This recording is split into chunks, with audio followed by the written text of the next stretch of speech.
ನಮಸ್ತೆ ಮಿತ್ರರೇ. ಗಾಳಿ ಹೇಗೆ ಮನುಷ್ಯನ ಜೀವನಕ್ಕೆ ಅತ್ಯವಶ್ಯಕವೋ ಹಾಗೆ ಈ ಗಾಳಿ ಮಾತುಗಳು ಮನುಷ್ಯನ ಜೀವನವನ್ನೇ ಸರ್ವನಾಶ ಮಾಡುತ್ತದೆ. ಇಷ್ಟೊಂದು ಅರ್ಥಗರ್ಭಿತವಾದ ಮಾತಲ್ಲವೇ?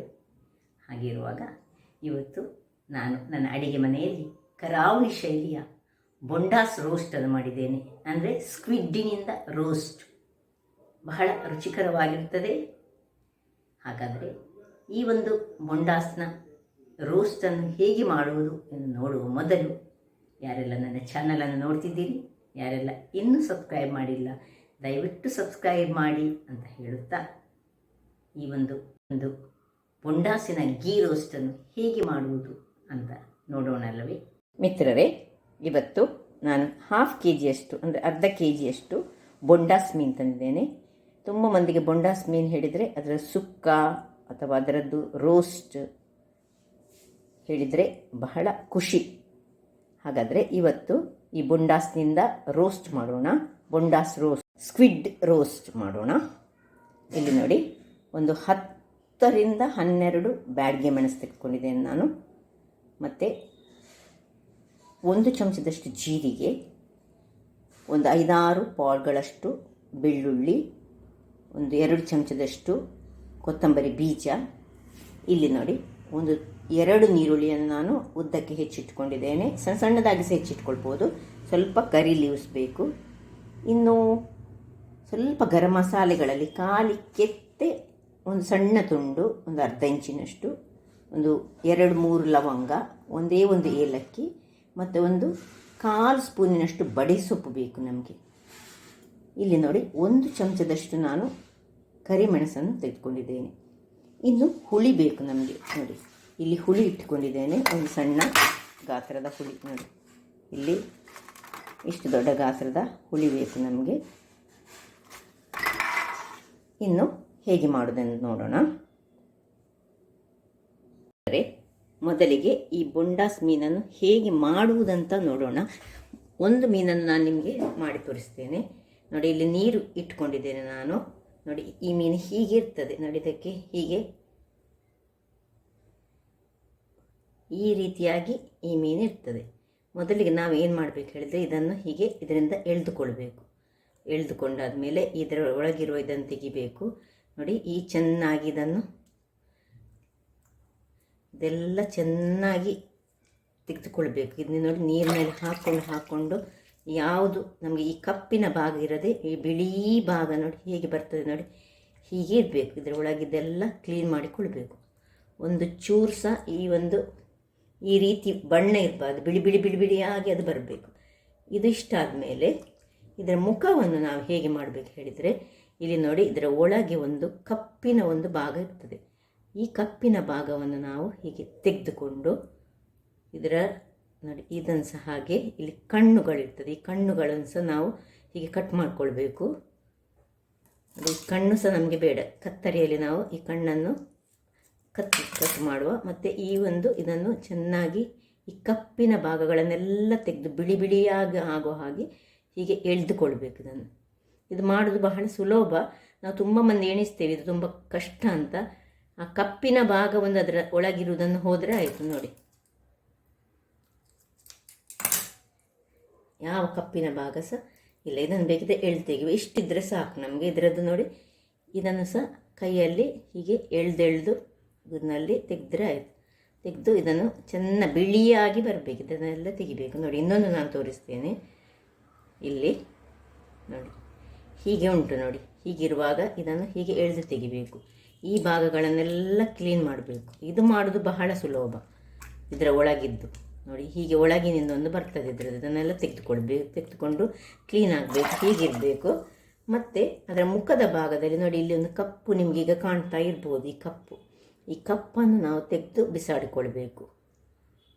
ಕಪ್ಪಿನ ಭಾಗ ಇರಲೇಬಾರ್ದು. ಇದರಲ್ಲೇ ಇರೋದು ಇದರದ್ದು. ಇದು ಹಾಕಿದರೆ ನಮ್ಮ ಪದಾರ್ಥ ಗ್ರೇವಿ ನಾವು ಏನು ಮಾಡ್ತೇವೆ, ರೋಸ್ಟ್ ಮಾಡ್ತೇವೆ, ಅದೆಲ್ಲ ಹಾಳಾಗ್ತದೆ. ಮತ್ತು ಈ ಕಣ್ಣಿನ ಭಾಗವನ್ನು ನಾವು ಕಟ್ ಮಾಡಿಕೊಂಡು ತೆಗಿಬೇಕು. ನೋಡಿ, ಈ ಭಾಗ ನಮಗೆ ಬೇಡವೇ ಬೇಡ. ಈ 2 ಕಣ್ಣುಗಳು ಇದನ್ನು ತೆಗೆದು ಇದನ್ನು ಬಿಸಾಡಬೇಕು.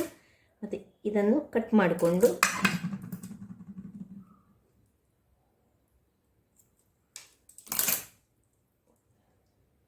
ಈ ಕಪ್ಪುಗಳನ್ನೆಲ್ಲ ಯಾವ ಬಿಳಿ ಬಿಳಿ ಬಿಳಿ ಬರಬೇಕು, ಅದು ಹೀಗೆ ಎಳ್ದು ತೆಗಿಬೇಕು.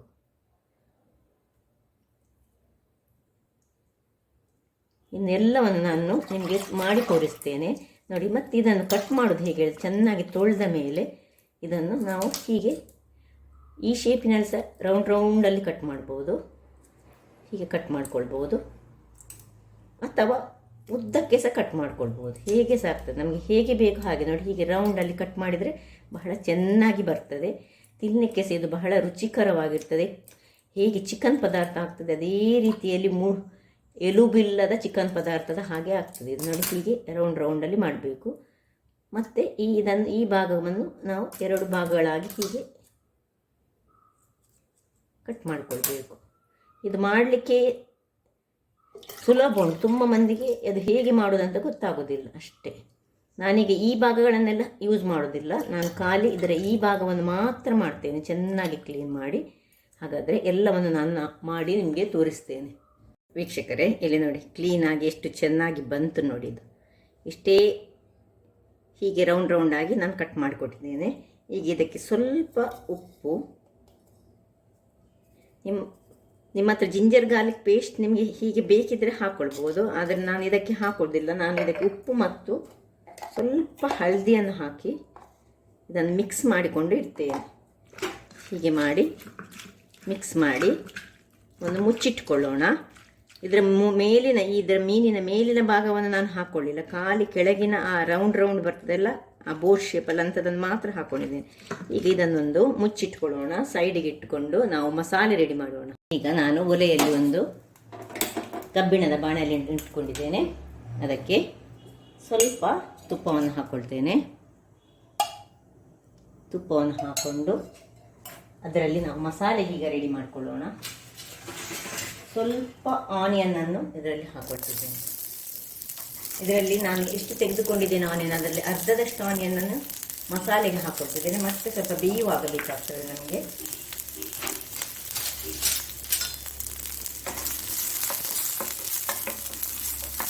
ಸ್ವಲ್ಪ ಇದು ಫ್ರೈ ಆಗುವಾಗ, ಅಂದರೆ ತುಂಬ ಫ್ರೈ ಆಗಲಿಕ್ಕಿಲ್ಲ, ನಾವು ಸ್ವಲ್ಪ ಕರಿಬೇವಿನ ಸೊಪ್ಪನ್ನು ಹಾಕೊಳ್ಳೋಣ. ಇದು ಆಪ್ಷನಲ್, ಬೇಕಿದ್ರೆ ಹಾಕೊಳ್ಳಿ. ಸ್ವಲ್ಪ ಹಾಕ್ಕೊಂಡು ತುಂಬ ಪರಿಮಳ ಬರ್ತದೆ, ಎಷ್ಟು ನೀವು ಹಾಕೊಳ್ತೀರ ಅಷ್ಟು ಒಳ್ಳೆಯದು. ಇನ್ನು ಈ ಮಸಾಲೆಗಳಲ್ಲಿ ತುರಿಗೆ ಮೆಣಸನ್ನು ಹಾಕೊಳ್ತಿದ್ದೇನೆ ನಾನು.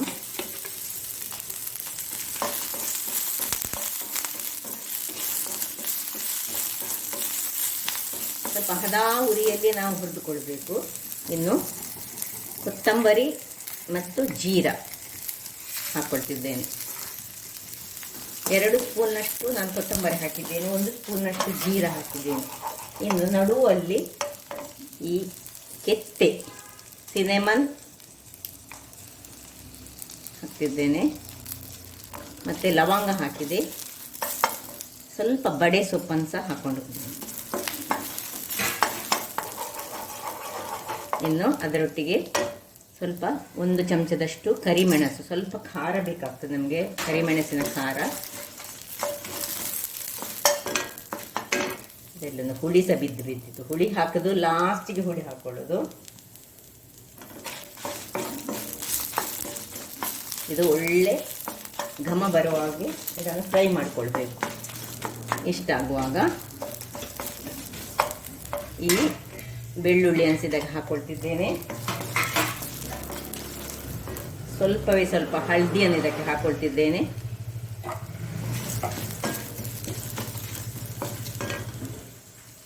ಇನ್ನು ಈ ಹುಳಿ ಸಹ ಇದರಲ್ಲಿ ಹಾಕ್ಕೊಂಡು ಇದನ್ನು ಆಫ್ ಮಾಡ್ಕೊಳ್ತಿದ್ದೇನೆ. ಇನ್ನು ತಣ್ಣಗಾಗಿ ಬಿಡೋಣ.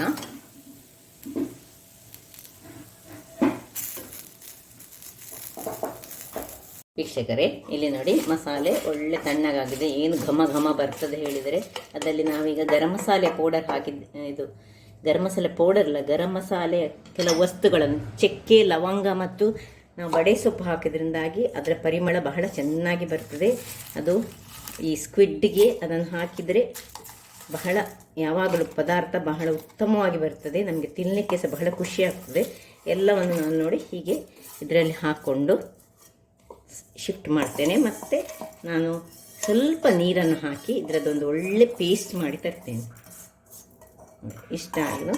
ಇದಕ್ಕೆ ಸ್ವಲ್ಪ ಒಂದು ಇದು ಪೇಸ್ಟ್ ಆಗುವಷ್ಟು ನೀರನ್ನು ಹಾಕೊಳ್ತೇನೆ.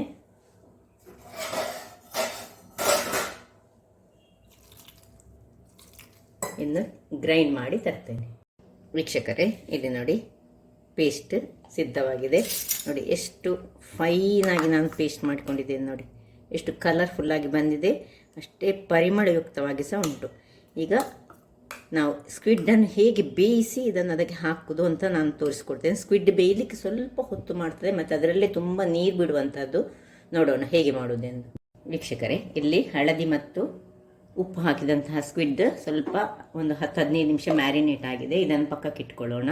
ಈಗ ಇದೇ ಒಂದು ಇದರಲ್ಲಿ ನಾವು ಮಣ್ಣಿನ ಮಡಿಕೆಯನ್ನು ಇಟ್ಟುಕೊಂಡು ಗ್ಯಾಸ್ ಆನ್ ಮಾಡ್ತಿದ್ದೇನೆ.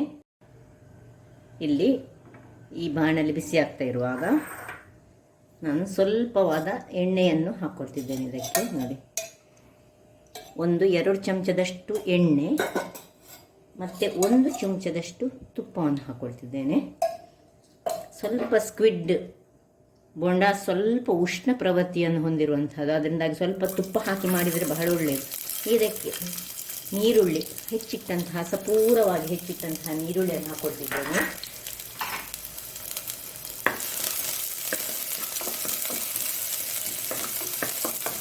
ಅದು ಸ್ವಲ್ಪ ಬಾಡುವಾಗ ಈ ನಾನು ಕರಿಬೇವಿನ ಸೊಪ್ಪನ್ನು ತುಂಬ ಹೆಚ್ಚು ಯೂಸ್ ಮಾಡೋದು, ದೇಹಕ್ಕೆ ಒಳ್ಳೆಯದು ಹೇಳಿ.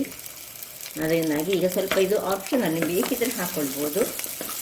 ಕೊತ್ತಂಬರಿ ಸೊಪ್ಪಿದ್ದರೆ ಸಹ ಇಲ್ಲಿ ಹಾಕ್ಕೊಳ್ಬೋದು ನೀವು, ಅಥವಾ ಕೊನೆಗೆ ಗಾರ್ನಿಷ್ ಮಾಡುವಾಗ ಸಹ ಹಾಕ್ಕೊಳ್ಬೋದು. ಅದೆಲ್ಲ ಆಪ್ಷನಲ್ಗಳು. ಇದೆಲ್ಲ ಮೇನ್ ಬೇಕಿರೋದು ಆನಿಯನನ್ನು ಹೀಗೆ ಚೆನ್ನಾಗಿ ಸ್ವಲ್ಪ ಕಲರ್ಫುಲ್ಲಾಗಿ ಫ್ರೈ ಆಗಬೇಕು. ಸ್ವಲ್ಪ ಇದೀಗ ಬ್ರೌನ್ ಕಲರಿಗೆ ಬರಲಿಕ್ಕೆ ಆಯಿತು. ಇಷ್ಟಾಗುವಾಗ ನಾವು ಮ್ಯಾರಿನೇಟ್ ಮಾಡಿದಂತಹ ಇದನ್ನು ನೋಡಿ, ಇದನ್ನು ಚೆನ್ನಾಗಿ ಹೀಗೆ ಹಿಂಡಿಕೊಂಡಿದ್ರೆ, ನೀರು ಹಾಕ್ಕೊಳ್ಬಾರ್ದು, ಎಲ್ಲ ಹಾಕ್ಕೊಳ್ಳೋಣ. ಈ ಬೋಂಡ ಸಣ್ಣ ಮೀನನ್ನು ನೋಡಿ ಹಿಂಡಿಕೊಂಡು ನಾನು ಇದಕ್ಕೆ ಹಾಕ್ಕೊಳ್ತಿದ್ದೇನೆ.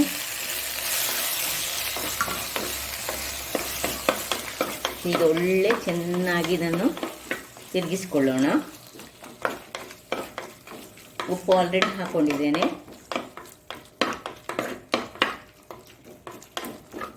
ನೋಡಿ ಹೇಗೆ ಹೇಗೆ ಉಬ್ಬಿಕೊಂಡು ಬರ್ತದೆ ಅಷ್ಟಾಗುವಾಗ.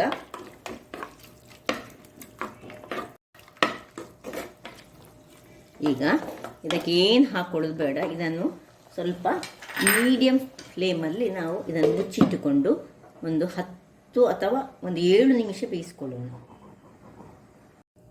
ವೀಕ್ಷಕರೇ, ಒಂದು 6-7 ನಿಮಿಷ ಚೆನ್ನಾಗಿ ಇದರಲ್ಲೇ ಬೆಂದಿದೆ.